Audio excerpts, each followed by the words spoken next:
नीमाबूपा का reassure 2.0 plan इस company के लिए काफी फायदेमंद साबित हुआ क्योंकि इस प्लान के अंदर पहली बार लॉक द क्लॉक और बूस्टर प्लस जैसे इंडस्ट्री फर्स्ट फीचर्स को इंट्रोड्यूस किया गया।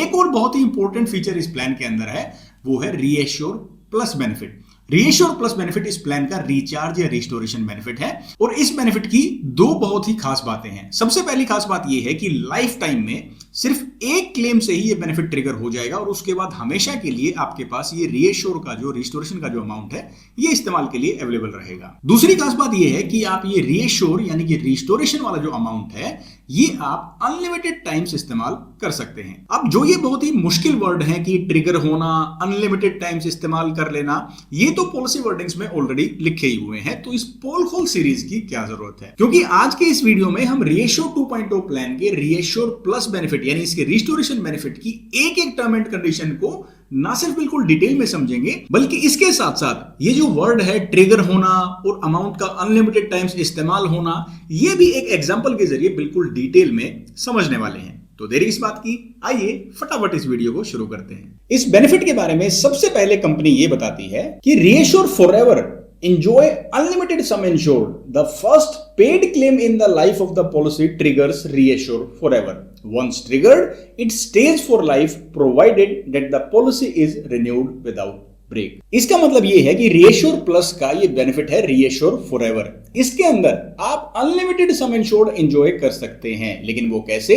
तो कंपनी कहती है पॉलिसी के अंदर कोई भी पहला ऐसा क्लेम आता है जो कंपनी एक्सेप्ट कर लेती है तो वो आपके रीएश्योर बेनिफिट को ट्रिगर कर देता है लाइफ टाइम के लिए, यानी हमेशा के लिए आपके पास अब ये रीएश्योर का जो अमाउंट है, रिस्टोर्ड अमाउंट है, ये क्लेम के लिए अवेलेबल रहेगा। लेकिन कंडीशन ये है कि आपकी पॉलिसी कंटिन्यूअसली रिन्यू की जानी चाहिए। लेकिन खाली ये एक ही कंडीशन नहीं है, बाकी और भी कंडीशंस हैं। तो कंडीशंस की लिस्ट में जो सबसे पहली कंडीशन बताई गई है वो है maximum amount reassure forever pays for any single claim is up to base sum insured. यानी रीएश्योर बेनिफिट के तहत, रीएश्योर फॉरएवर बेनिफिट के तहत कोई भी अमाउंट जो पे किया जाएगा वो maximum up to 100% of base sum insured हो सकता है। यानी जो अमाउंट ये रिस्टोर होगा किसी भी क्लेम के दौरान तो वो जो आपका बेसिक सम इंश्योर्ड है उससे ज्यादा नहीं हो सकता। अब इसके बाद कंपनी बताती है कि ये क्लेम किसे मानेंगे, यानी रिस्टोरेशन के अमाउंट के इस्तेमाल के लिए ये किन किन खर्चों को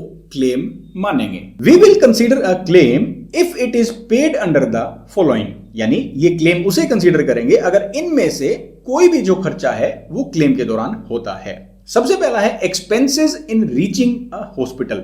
अगर हॉस्पिटल पहुंचने में कोई खर्च होता है, एम्बुलेंस के चार्जेस होते हैं, तो उसे भी इस रिस्टोरेशन यानी रीएश्योर बेनिफिट के कंपनसेशन के लिए कंसीडर किया जाएगा। इसके अलावा एक्सपेंसेस ड्यूरिंग हॉस्पिटलाइजेशन, यानी जब हॉस्पिटलाइजेशन होती है, पेशेंट का इलाज चल रहा होता है हॉस्पिटल के अंदर, उस दौरान जो खर्च होते हैं उन्हें भी क्लेम के अमाउंट के तौर पर कंसीडर किया जाएगा। Next is expenses before and after hospitalisation, यानी इलाज होने से पहले के यानी प्री हॉस्पिटलाइजेशन और इलाज होने के बाद के जो पोस्ट हॉस्पिटलाइजेशन एक्सपेंसेस हैं उन्हें भी रीएश्योर प्लस के बेनिफिट के लिए कंसीडर किया जाएगा। और इसके अलावा home care treatment, domiciliary treatment या फिर ऑर्गन डोनर की जो कवरेज आती है, इन खर्चों को भी आप रीएश्योर प्लस के अमाउंट से कंपनसेट कर सकते हैं, यानी इनके लिए भी रीएश्योर प्लस का जो अमाउंट है वो इस्तेमाल किया जा सकता है। इन सभी कैटेगरीज का अगर कोई भी एक्सपेंस होता है तो वो आप रीएश्योर प्लस वाले बेनिफिट में से क्लेम कर सकते हैं, इन्हें एक क्लेम कंसीडर किया जाएगा। अब नेक्स्ट कंडीशन ये कहती है expenses in reaching a hospital and expenses before and after hospitalisation for the first ever hospitalisation will be treated as the first claim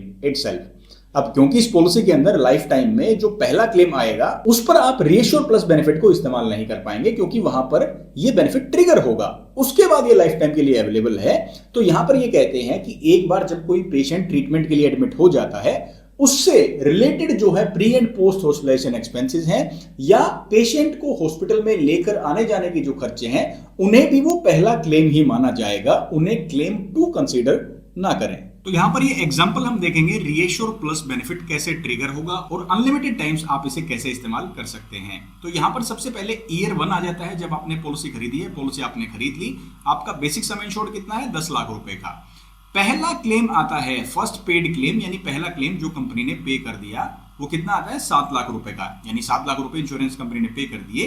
अब यहां पर जैसे ही ये क्लेम की पेमेंट होती है, रीएश्योर फॉरएवर जो अमाउंट है, जो बेनिफिट है, वो ट्रिगर हो जाता है equal to base sum insured. यानी 10 लाख रुपए का आपका बेसिक सम इंश्योर्ड है, तो 10 लाख रुपए आपके जो रीएश्योर बेनिफिट वाले हैं वो एक्टिव हो गए हैं। बैलेंस बेसिक सम इंश्योर्ड कितना है भाई, 3 लाख रुपए बच गए। 10 लाख रुपए की पॉलिसी थी, 7 लाख रुपए का क्लेम आ गया। लेकिन सेकंड जो क्लेम आ जाता है वो आ जाता है 12 लाख रुपए का, और इंश्योरेंस कंपनी ये 12 के 12 लाख रुपए पे कर देती है। कैसे? ये 12 लाख रुपए में से 3 लाख रुपए तो बेसिक सम इंश्योर्ड के बचे हुए थे और 9 लाख रुपए रीएश्योर फॉरएवर बेनिफिट से ले लिए गए, तो टोटल 12 के 12 लाख रुपए पे कर दिए गए। अब ये क्लेम पे करने के बाद टोटल जो बेसिक सम इंश्योर्ड कितना बचा? 7 एक क्लेम में इस्तेमाल हो गया, 3 एक क्लेम में इस्तेमाल हो गया, टोटल 10 लाख रुपए खत्म हो गए, तो बेसिक सम इंश्योर्ड अभी बिल्कुल जीरो बचा हुआ है। तीसरा क्लेम आ जाता है 11 लाख रुपए का, जिसे कंपनी अप्रूव कर देती है, लेकिन वो अमाउंट कितना अप्रूव कर सकती है? वो मैक्सिमम लिमिट है 10 लाख रुपए की। अब रीएश्योर फॉरएवर यहां पर अवेलेबल तो है, लेकिन इसकी जो मैक्सिमम लिमिट है वो up to 100% of sum insured है। अब ये तो 1 साल की बात हुई। अब मान लीजिए यही पॉलिसी आप सेकेंड ईयर में रिन्यू करवा लेते हैं, तब ये कैसे काम करेगा? दोबारा से आपका बेसिक सम इंश्योर्ड आ गया 10 लाख रुपए का। रीएश्योर फॉरएवर क्योंकि वो ट्रिगर हो चुका है, पिछले साल बेशक हुआ हो, लेकिन लाइफ टाइम में एक ही बार ट्रिगर होना चाहिए, पिछले साल ये एक्टिव हो चुका है, तो अब ये 10 लाख रुपए भी अवेलेबल रहेंगे हमेशा क्लेम के लिए। पहला ही क्लेम आता है 15 लाख रुपए का। क्या कंपनी पे करेगी? बिल्कुल पे करेगी। 10 लाख रुपए बेसिक सम इंश्योर्ड से और 5 लाख रुपए जो हैं वो रीएश्योर फॉरएवर से पे कर दिए जाएंगे, क्योंकि ये हमेशा के लिए अवेलेबल रहेगा। बेसिक सम इंश्योर्ड कितना बचा? 0, क्योंकि 10 लाख रुपए इस 15 लाख रुपए में से बेसिक सम इंश्योर्ड वाले इस्तेमाल हो चुके हैं। अब दूसरा क्लेम मान लो आ जाता है 12 लाख रुपए का, तो कंपनी कितने पैसे देगी? 10 लाख रुपए यहां पर पे किए जाएंगे, क्योंकि जो बेनिफिट है वो है रीएश्योर फॉरएवर। 10 लाख रुपए ज्यादा नहीं हो सकते, क्योंकि बेसिक सम इंश्योर्ड से ये लिमिट एक्सीड नहीं कर सकती। अब यहां पर बेसिक सम इंश्योर्ड कितना बचा हुआ है? 0। हालांकि रीएश्योर फॉरएवर का भी अमाउंट जो वो इस्तेमाल हो गया है, लेकिन ये तीसरा क्लेम आ जाता है 10 लाख रुपए का। अब देखते हैं क्या होगा। ये 10 लाख रुपए भी रीएश्योर फॉरएवर से पे कर दिए जाएंगे, क्योंकि ये रीएश्योर फॉरएवर जो है वो अनलिमिटेड टाइम्स के लिए अवेलेबल है। जब भी आपका बेसिक सम इंश्योर्ड खत्म होगा, इलाज के लिए पैसा कम पड़ेगा, up to 100% of sum insured, ये जो रीएश्योर प्लस बेनिफिट है, रीएश्योर फॉरएवर बेनिफिट है, ये आपके लिए अवेलेबल रहेगा टू टेक द क्लेम। तो दोस्तों, अगर आपके पास रीएश्योर 2.0 प्लान है या फिर आप एज ए एजेंट इस पॉलिसी को सेल करते हैं, देते हैं अपने क्लाइंट्स को, तो आज आपने रीएश्योर प्लस बेनिफिट को बिल्कुल ध्यान से समझ लिया है, जो इसके अंदर लाइफ टाइम में सिर्फ एक ही बार जो ट्रिगर होना है वो कैसे काम करेगा। यानी लाइफ टाइम में कोई भी क्लेम आ जाता है, उसके बाद ये अमाउंट हमेशा के लिए अवेलेबल रहेगा। उसके बाद किसी भी क्लेम के बाद वाले क्लेम में ये पैसा इस्तेमाल करने की कंडीशन नहीं है। सिर्फ पहला ही जो क्लेम आता है पूरे पॉलिसी के लाइफ टाइम में, उसी पर ये अमाउंट ट्रिगर हो जाएगा, रिलीज हो जाएगा। और उसके बाद जब जब आपका बेसिक सम इंश्योर्ड में क्लेम का अमाउंट जो है पूरा नहीं होगा, रीएश्योर बेनिफिट आप इस्तेमाल कर सकते हैं। इसके साथ साथ एग्जांपल में आपने ये भी देखा कि ये अनलिमिटेड टाइम्स कैसे काम करेगा। जब आपका बेसिक सम इंश्योर्ड भी खत्म हो जाता है और रीएश्योर प्लस बेनिफिट का भी पैसा इस्तेमाल हो जाता है, तो दोबारा से ये रीएश्योर वाला जो अमाउंट है ये आपके लिए अवेलेबल हो जाता है। वीडियो अगर अच्छा लगा हो तो जानकारी को शेयर जरूर करें। अपना प्यार और सपोर्ट दिखाने के लिए आप वीडियो को लाइक कर सकते हैं, और इसी तरह के इंफॉर्मेशनल वीडियोस आप फ्यूचर में भी पाना चाहते हैं तो चैनल को सब्सक्राइब भी कर सकते हैं। नेक्स्ट वीडियो में आप किस प्लान के रिस्टोरेशन बेनिफिट की पोल खोलना चाहते हैं, कमेंट करके जरूर बताएं। पोल खोल सीरीज के बाकी वीडियोस देखने के लिए आप यहां क्लिक कर सकते हैं। मैं हरविंदर सिंह अब आपसे लेता हूं इजाजत। मिलूंगा आपसे अगले वीडियो में। तब तक के लिए आप अपना ख्याल रखिए, खुश रहिए और स्वस्थ रहिए। जय हिंद।